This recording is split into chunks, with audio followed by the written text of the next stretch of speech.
Welcome everyone. Today is time for some tips and tricks for taking your Daz 3D characters and importing them into Blender 3D using the Daz Importer. This is going to be more of a tips and tricks video rather than a complete walkthrough, featuring the latest Daz Importer version 1.4.2. So let's go ahead and get started. You can get the latest version of the Daz Importer plugin from diffeomorphic.blogspot.com. I'm going to go to the top of the page here, and usually you can get the latest version somewhere in here, and you can go to your repository or the development version here, basically at the Bitbucket site. Also in the Bitbucket site, if you have any issues, you can go to that site, and once it loads one day, there'll be a tab here for issues, and you can actually submit an issue ticket for actual developmental issues, not maybe not all issues, but developmental issues or bugs rather. So if you find any bugs, you can submit them there. Anyways, what you would do, you basically install it like you did the previous version of the Daz Importer. There are two parts, the Blender side of it and then the Daz Studio side of it. So for Blender, what you do when you download it, as always, you just go to Edit, Preferences, Add-ons, and install the add-on, and you would find the zip file. And then when you upload the zip file, as I've already done, you would make sure that the version that you're uploaded is checked. So if you've been using it for a while, like me, you have different versions already there. So like I have 1.3.1 and 1.4.1. So you want to make sure those are at very least unchecked. You could also choose to remove them if you want to. But make sure you have 1.4.2 selected and active. Now there's a lot of improvements in this version. However, the biggest, or the one I'm going to be talking about today, not the biggest improvement, but the one I'm going to be talking about today is on the Daz side. We go to the start page, and we go down to there's an announcement in April here. I believe the developer was saying there was a new script on the Daz Studio side that will be a lot more efficient. It reduces the size and has two advantages: it takes up less storage space and they load faster. So, and it's also now going to be I believe it's going to be a DFX file, or DBZ file when you export the extra file, instead of a JSON file. So let's go ahead and do that in Daz Studio. Now let's assume that you already added the plugin into Blender, because that's going to be important, because there's two ways to import it on the Daz side, and one of them presupposes that you already did it on the Blender side. So you would just we need to add a button here, because if you've done it before, you should have a button here that says export basic data, or whatever you called it. So we're going to create more buttons like that. So I'm going to hit F3, which opens the Customize Daz Studio menu. We're going to right click on Custom and create new custom action. I'm going to call this one, according to the directions, Export to Blender. Copy and paste that and put it in the description as well. Then we're going to click this button for File to locate the script, and it's usually in the your user directory for your username, app data, roaming, Blender Foundation, Blender, the latest version. I'm using 2.81, scripts, add-ons, and then you want to find the version of the plugin that is the latest. So I sorted mine by timestamp, and it was this one. And then go into Daz Studio and then you want to select export to Blender. Now there's also this export high def to Blender. I'm not sure that gives you an advantage. I'm not sure what that's for, so I'm not going to mess with that today. Just going to do this one. Hit open and then hit accept. Now over here in this other pane, you're going to go to menus, menus tab, expand main menu bar, expand file, and go down to the export section right here. And I'm going to drag this export to Blender into here like that. I'm going to hit apply. It's going to change my menu, hit accept. And now when I go to file, it has export to Blender, and that's the one we're going to be using from now on. Now I'm going to, let's see what we're going to do next. I'm going to export an environment actually. So neat feature. I don't know if it's you're supposed to be able to do this or not, but you not only can you export characters, but you have other props. You can export those as well. So I was going to do I gotta have like some neighborhoods, but they also take a long time to load all around, so I don't think that's going to be very efficient of our time. I'm going to see if I had a spaceship. Oh yeah, here we go, the sky hammer. So here's a prop. It's not a character. Zoom out here. Zoom all the way out. So there is something I got from the Daz store. Make sure that's selected. I'm going to go ahead and save it. Call it Sky Hammer. Copy that name. Remember, you need to name both files the same thing. So you save your Daz Studio file, your scene file. Then you go to File, Export, Export to Blender. Call it the same thing. Save. Wait a few moments and it's going to give you a pop-up menu.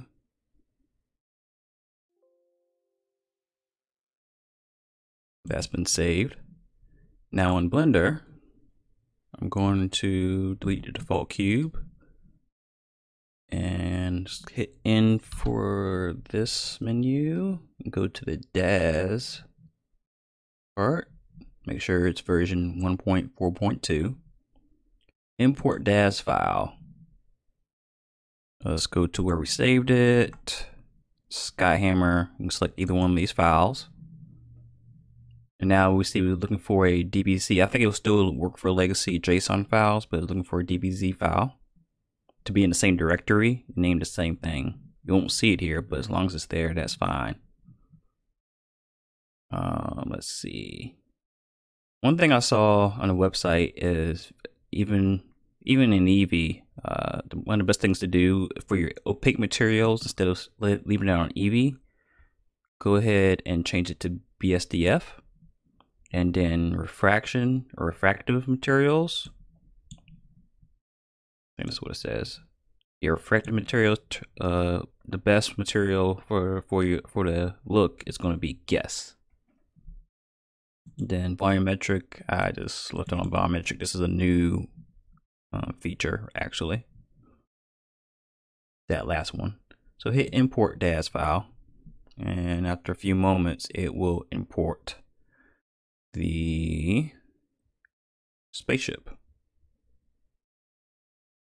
So here we have the spaceship as a 3D object, and let's go to look dev for a moment. And here we have it. Now the materials are kind of like super glossy, so I don't quite like that, but it may give you some advantages over. Now if I play the specularity, now specularity does come in funny sometimes. If you mess with that, maybe you get the look that you're looking for, closer to what you saw in Daz Studio. Oh yeah, clear code's also a factor here. Let's see. I'm not going to spend too much time on that. Anyways, that's one thing you can do with the importer. You can also do non-human characters. So that's neat. I've done it with the neighborhood. I've done it with non-humanoid characters, a few that I have. Now let's go ahead and do a actual character.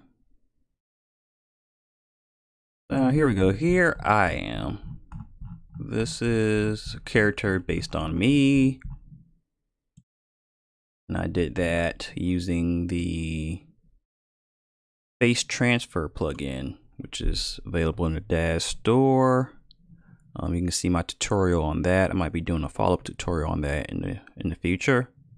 And the character is based on the Genesis 8 male. So of course this example is pretty much a Genesis 8 male example. You can see it down here. I was trying to do a celebrity one. It's kind of hard to find face shots, like a straight up face shot, because for the face transfer plugin to work, you kind of need a picture of somebody well lit on all sides of their head, nothing obscuring their face like bangs, and it has to be evenly lit, and you don't want them smiling or showing teeth. So anyways, for personal use, it's pretty cool if you want to do yourself as a 3D character.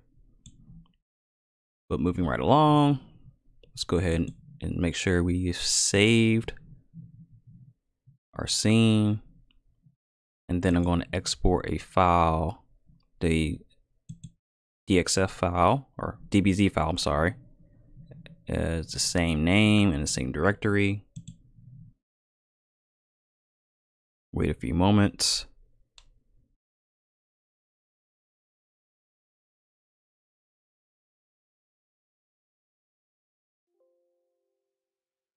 All right, so I don't think we're going to need Daz Studio anymore. X out of that, let's go back to Blender. Now we're going to do the same thing we did a few moments ago. Import the Daz file. Well, before we do that, a lot of people have been having trouble with importing. And sometimes it has to do with your path to Daz library. And it's different between different operating systems. I'm using Windows 10 right now. I do have a MacBook, but I've tried to paste in the comments some of my MacBook settings. These are basically the paths that I have, and I have 3 for Windows. I think I have 4 for Mac OS. Also, make sure you have an output error directory listed as well. That might be important. So these are the ones I have. If you have any content that's outside of these, it may give you an error. I don't know. It's kind of a case-by-case basis. Anyways, let's go ahead and try to import this character again. And for this is fine. This is fine. For Genesis 8, it tends to be an issue where the eyes are very dim. So you can change this value to brighten the eyes up. I'm not sure what values are really good. I'm going to try 3 to make them very bright. I think that makes them very bright. I'm not sure. Again, for opaque, use BSDF. Refractive materials, use gas. And volume, which we don't have any volumetric materials coming in, I don't believe. Leave on volumetric. Import the character. Have 1s and 0s come up.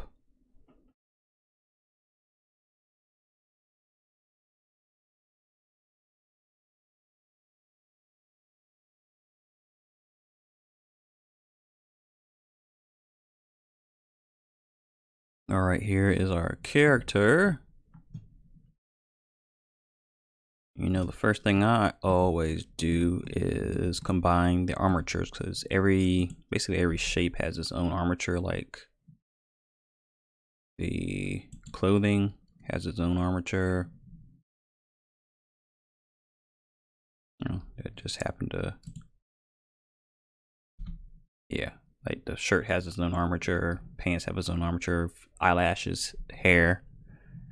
So we do that by I expand these, and every armature I select it, hold Control. At least on Windows it's Control. Select each one of these, and then select the main armature last. And then go to Corrections, Merge Rigs. Hit OK. Now everything's parented to one armature. Yeah, there we go. Let's see what do we do next? Next, we are going to look at the materials editor. There is a feature that's been in here for a little while, but it's been expanded upon, the mini materials editor. And it kind of helps when you have multiple materials using the same textures and you want to edit multiple ones at once, like the skin. Skin's broken down. Let's select the skin. Skin includes face, lips. Well, I don't know about lips, but yeah, face, torso, ears, legs, arms, and things like that. All those are different materials. So if you want to make a change, let's say you want to turn down the maybe the specularity on it or something, you have to do each one, which can get kind of tedious as part of your workflow. What you would do is open up Launch Material Editor, and it detects the prominent material that you have. So in this case, face, torso, ears, arms, legs. Let's say, for example, I wanted to make them all metallic. So now I just turn up the metallic to 1. Well, before we do that, let's go ahead and go to Look Dev if we can. Of course, I just lost my menu. Oops. Okay, here we go. Back to look dev, and this is my character. Launch material editor. Let's go to principled. Turn the metallic to 1. Hit OK. And now all those skin materials have simultaneously been turned to a metallic color. Hit Control Z because I don't want that. What I do want to do is change the hair material. Don't like how it came out. It's pretty much too much specularity. So with that hair selected, I'm going to go to Material Editor. It's only 2 materials, but this still saves time. Go to Principled. Change this to like maybe 0.1. Hit OK.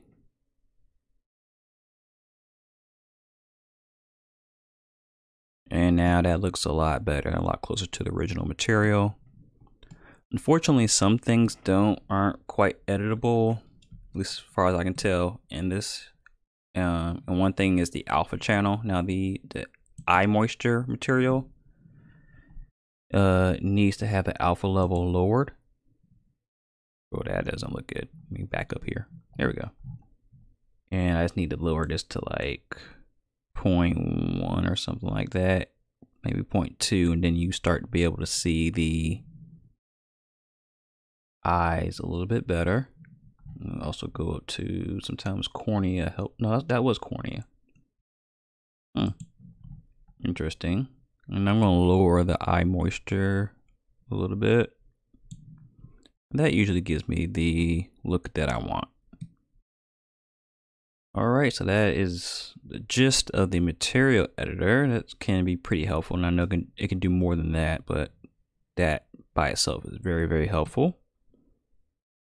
And now the last thing I want to go through for today is just showing you the Regify button. So you can go ahead and, instead of using this default armature, which is basically all 4 kinematics, you can Regify it.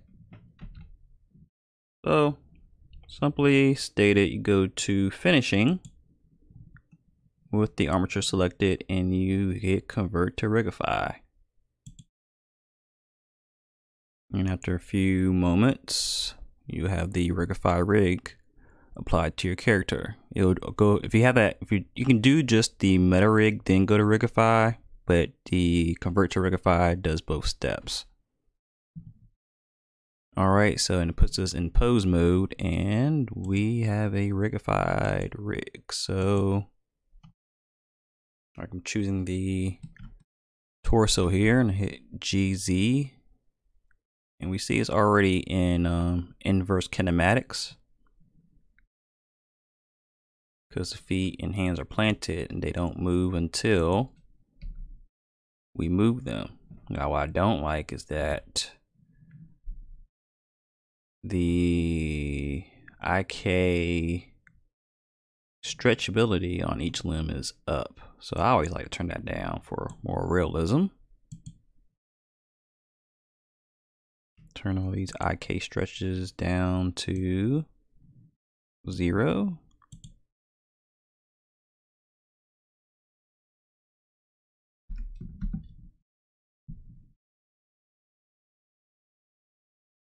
And now when I move GZ go up, everything moves with it as best as it can.